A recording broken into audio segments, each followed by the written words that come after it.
नमस्कार, आप देख रहे हैं जनता टीवी और मैं हूं आपके साथ मनीषा सिंह। बुलेटिन की शुरुआत करेंगे इस वक्त की बेहद अहम जानकारी के साथ। आज की बड़ी खबर, बड़ी जानकारी आपको बता दें। इस वक्त की बड़ी खबर आ रही है सामने। सुप्रीम कोर्ट से मुस्लिम पक्ष को झटका लगता हुआ नजर आया है। वहीं मुस्लिम पक्ष की याचिका को ज्ञानवापी मुद्दे पर खारिज कर दिया गया है। तो वही ज्ञानवापी में अब एएसआई सर्वे जारी रहेगा और ढांचे को नुकसान पहुंचाए बिना ही सर्वे जारी रहेगा। सुप्रीम कोर्ट से मुस्लिम पक्ष को यह बड़ा झटका लगा है और मुस्लिम पक्ष की याचिका को खारिज कर दिया गया है।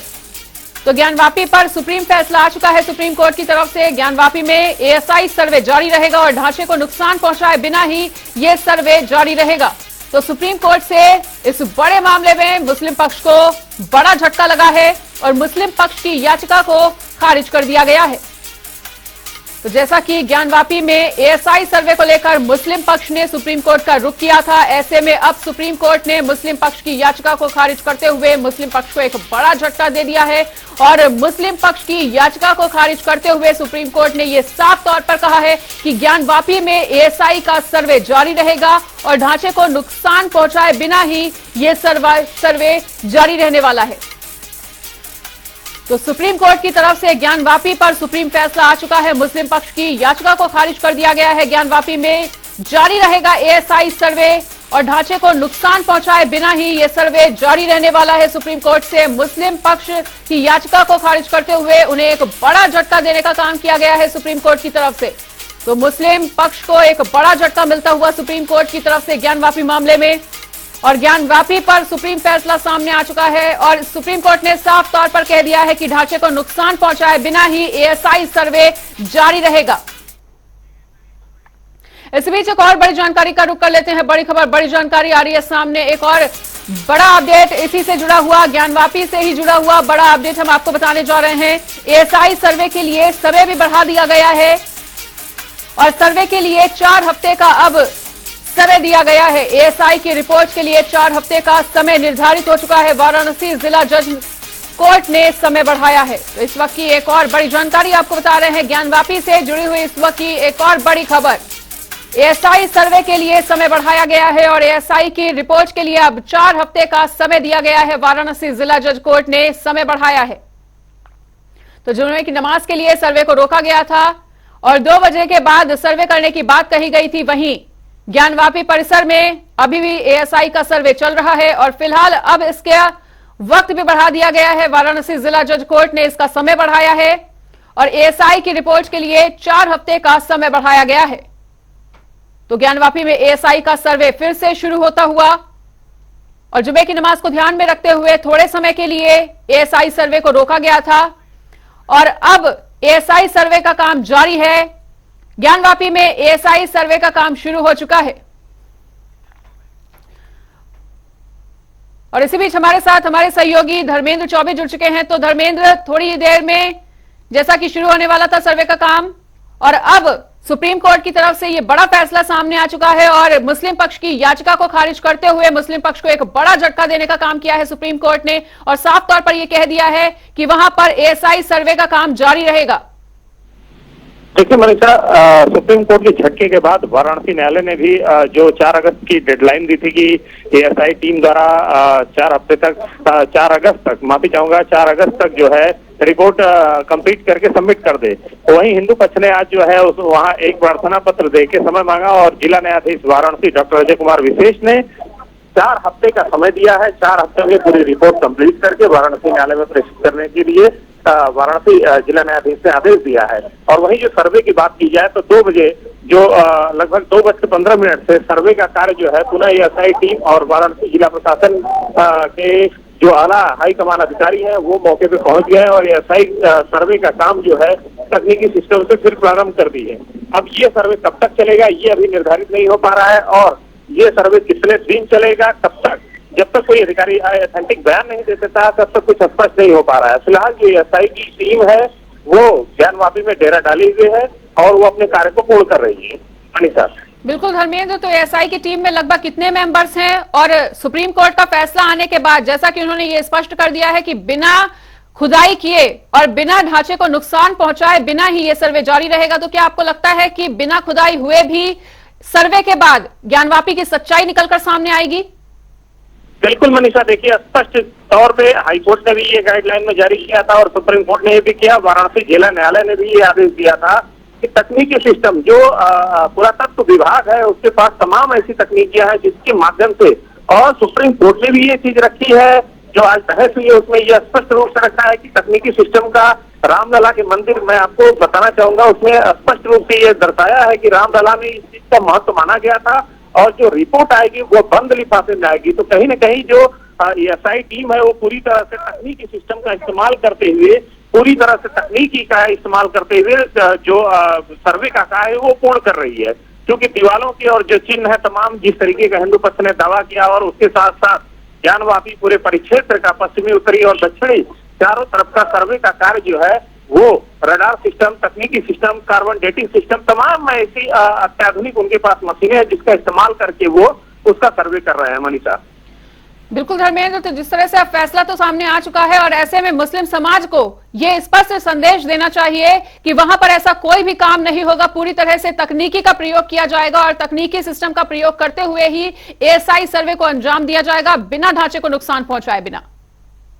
देखिए, हाईकोर्ट में भी एएसआई के डायरेक्टर ने, हाईकोर्ट ने जब तलब किया तो उन्होंने स्पष्ट कह दिया कि किसी प्रकार की खुदाई मेरे द्वारा न की जाएगी, मेरी टीम द्वारा, और वहां पे स्पष्ट रूप से उन्होंने ये भी दर्शाया बिंदु में कि मेरे द्वारा, मेरी टीम द्वारा जो है तकनीकी सिस्टम का इस्तेमाल किया जाएगा बिना क्षति पहुंचाई। और जिला न्यायालय का जो आदेश है, जो जिला न्यायाधीश वाराणसी ने आदेश भी सुनाया, उसमें यह आदेश है कि एएसआई सर्वे बिना ज्ञानवापी परिक्षेत्र को क्षति पहुंचाए हुए किए जाना और कार्य पूर्ण करके रिपोर्ट सबमिट करना है।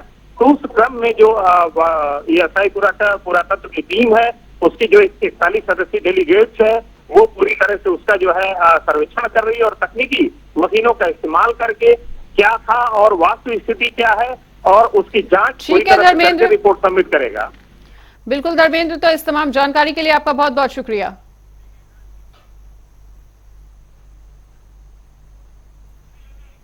उधर मुख्यमंत्री योगी आदित्यनाथ ने सकारात्मक विकास खंडों में कार्यरत शोधकर्ताओं से संवाद किया और इसके साथ ही सीएम योगी ने विकास खंडों की प्रगति पुस्तिका का विमोचन भी किया है। इस दौरान डिप्टी सीएम केशव प्रसाद मौर्य, ब्रजेश पाठक और वित्त मंत्री सुरेश खन्ना भी मौजूद रहे। आज जब देश के अंदर एस्पिरेशनल डिस्ट्रिक्ट की बात आती है, आकांक्षात्मक जनपदों की रैंकिंग की बात आती है, तो टॉप 10 में जिन्होंने सबसे अच्छी प्रोग्रेस की है उनमें से 5 उत्तर प्रदेश के जनपद आते हैं और टॉप 20 में उत्तर प्रदेश के सभी 8 जनपद आते हैं। यानी ये प्रोग्रेस उत्तर प्रदेश की थी। हम लोगों को उस समय लगा था कि ये एक अच्छा प्रयास है कि अगर हम लोग उत्तर प्रदेश जैसे राज्य में एक स्वस्थ प्रतिस्पर्धा को हमें आगे बढ़ाना है तो हम लोगों ने फिर 100 विकास खंडों का चयन किया। इंडिकेटर वही थे, 5 क्षेत्र तय किए। नीति आयोग की टीम के साथ समन्वय बनाकर के इस कार्यक्रम को आगे बढ़ाया गया। आज हम आभारी हैं आदरणीय प्रधानमंत्री जी के कि उन्होंने देश के अंदर ऐसे 500 विकास खंडों को टारगेट किया है। उत्तर प्रदेश पहले से ही इसमें 100 विकास खंडों पर कार्य प्रारंभ कर चुका है और इसमें से इस बार जो एक नया प्रयोग हमने किया है कि 100 विकास खंडों के लिए 100 सीएम फेलोज को भी वहां तैनाती की गई जो रियल टाइम डाटा को अपलोड कर सके और सही तथ्यों से अवगत करा करके हम टेक्नोलॉजी का भी उपयोग करें। इलाहाबाद हाईकोर्ट ने ज्ञानवापी पर मुस्लिम पक्ष की याचिका को खारिज करते हुए एएसआई सर्वे पर रोक लगाने से इनकार कर दिया है, जिसे लेकर यूपी के डिप्टी सीएम केशव प्रसाद मौर्य की प्रतिक्रिया भी अब सामने आई है। केशव प्रसाद मौर्य ने हाईकोर्ट के फैसले का स्वागत किया है और उन्होंने कहा है कि ज्ञानवापी के एएसआई सर्वे से पूरी सच्चाई सामने आ जाएगी और उन्हें पूरी उम्मीद है कि राम मंदिर की तरह ही इस विवाद का भी निर्णय हो जाएगा। माननीय उच्च न्यायालय में जो मामला था वहाँ जो एएसआई सर्वे कर रही थी वह सर्वे रोका जाए इस विषय को लेकर के सर्वोच्च अदालत के पास गए थे। सर्वोच्च अदालत के निर्देश पे मामला उच्च न्यायालय इलाहाबाद में आया था और जो जिला न्यायालय ने आदेश दिया था कि वहाँ एएसआई के माध्यम से सर्वे कराया जाए और वहाँ सर्वे जारी रखने का जो आदेश दिया है, एक शिव भक्त के नाते मैं स्वागत करता हूँ और मुझे पूरा विश्वास है कि एसआई के सर्वे के माध्यम से काफी कुछ सामने आएगा। उधर लोकसभा चुनाव के लिए सभी पार्टियों ने अपनी अपनी कमर कस ली है और उत्तर प्रदेश में कांग्रेस कमेटी अध्यक्ष बृजलाल खाबरी ने सहारनपुर में आयोजित संविधान बचाओ संकल्प सभा को संबोधित किया। सभा को पूर्व मंत्री नसीमुद्दीन सिद्दीकी, जिला अध्यक्ष मुजफ्फर अली, वरुण शर्मा सहित तमाम नेताओं ने भी संबोधित किया। और वहीं बृजलाल खाबरी ने यह दावा किया है कि आगामी 2024 लोकसभा चुनाव में इंडिया ही जीतेगा। इंडिया जीतेगी ये देख रहे हैं हम। सहारनपुर में क्या प्रोग्राम रहा? सहारनपुर अकेले नहीं बल्कि पूरे उत्तर प्रदेश के हर एक जिले के मुख्यालय पर संविधान बचाओ संकल्प सभा का कार्यक्रम जारी है। 9 जुलाई से लगातार मैं चल रहा हूं और आज 3 अगस्त है। आपके सहारनपुर में संविधान बचाओ संकल्प सभा का कार्यक्रम जारी है। समाजवादी पार्टी के वरिष्ठ नेता आजम खां की मुश्किलें कम होने का नाम नहीं ले रही। वहीं इलाहाबाद हाईकोर्ट ने आजम खां को नोटिस जारी कर जवाब भी तलब किया है। आपको बताना चाहेंगे कि हेट स्पीच के मामले में 24 मई 2023 को एडिशनल सेशन जज रामपुर ने आजम खां को बरी कर दिया था। वहीं हाईकोर्ट ने MP MLA special court Rampur से अब रिकॉर्ड तलब किया है।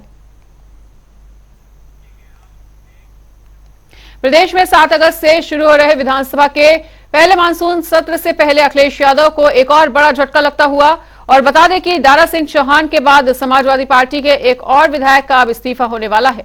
दरअसल कौशाम्बी जिले की चायल सीट से समाजवादी पार्टी की विधायक पूजा पाल जल्द ही विधानसभा की सदस्यता से इस्तीफा देकर बीजेपी में शामिल होंगी। और पूजा पाल पिछले 3 दिनों से दिल्ली में है। यही नहीं, दिल्ली में उन्होंने बीजेपी के कई नेताओं से भी मुलाकात की है और संभावना जताई जा रही है कि पूजा पाल 2 से 3 दिनों के अंदर ही इस्तीफा देकर बीजेपी में शामिल हो जाएंगी। विधायक पूजा पाल नई दिल्ली में ही बीजेपी का दामन थाम सकती हैं और डिप्टी सीएम ब्रजेश पाठक को इस पाला बदल में अहम भूमिका के तौर पर देखा जा रहा है। यूपी के आगरा में बारिश का दौर लगातार जारी है, जिसके कारण लोगों को काफी ज्यादा परेशानियों का सामना करना पड़ रहा है। इतना ही नहीं, बारिश लोगों की जान के लिए भी आफत बनी हुई है और आगरा के पिनाहट में सीलन के चलते 300 साल पुरानी हवेली गिर गई, जिसके कारण एक बच्ची सहित 2 लोगों की मौत बताई जा रही है। और इतना ही नहीं, हवेली के नीचे दबे ग्रामीणों को निकालने के लिए जेसीबी की मदद भी लेनी पड़ी है।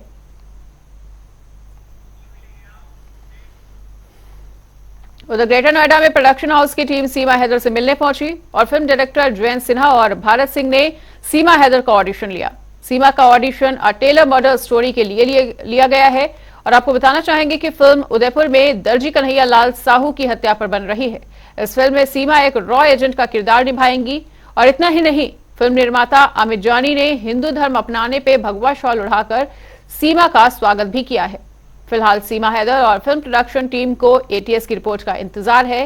वहीं दूसरी ओर सीमा हैदर को राजनीतिक पार्टियां भी राजनीति में आने के लिए अप्रोच करने लगी हैं। रिपब्लिकन पार्टी ऑफ इंडिया के राष्ट्रीय प्रवक्ता किशोर मासूम ने पार्टी में शामिल करने की मंशा जताई है। और किशोर मासूम का कहना है कि अगर सीमा हैदर निर्दोष पाई जाती हैं और उनके जासूस होने का कोई सबूत नहीं मिलता, साथ ही उन्हें भारत की अगर नागरिकता भी मिल जाती है, तो उस स्थिति में उन्हें Republican party of India Uttar Pradesh महिला विंग का अध्यक्ष बनाया जा सकता है। उधर शाहजहां की मोहब्बत को ताजमहल में पिरोने वाली यादें एक बार फिर से ताजा हुई हैं, जहां उत्तर प्रदेश के फतेहपुर जिले में राम सेवक रैदास ने अपनी पत्नी की याद में एक मंदिर का निर्माण करवा दिया। युवक ने मंदिर में पत्नी की मूर्ति को स्थापित किया है और अब सुबह शाम वो अपनी पत्नी की मूर्ति की पूजा करते हैं। उनका कहना है कि मंदिर में पूजा करने से पत्नी के होने का आभास होता है उन्हें। और हालांकि शुरुआत में मंदिर बनाने के फैसले का ग्रामीणों ने खूब मजाक उड़ाया था, लेकिन फिलहाल इसका इन पर कोई भी असर नहीं हुआ और वो अपनी पत्नी की यादों में कुछ इसी तरह से जी रहे हैं।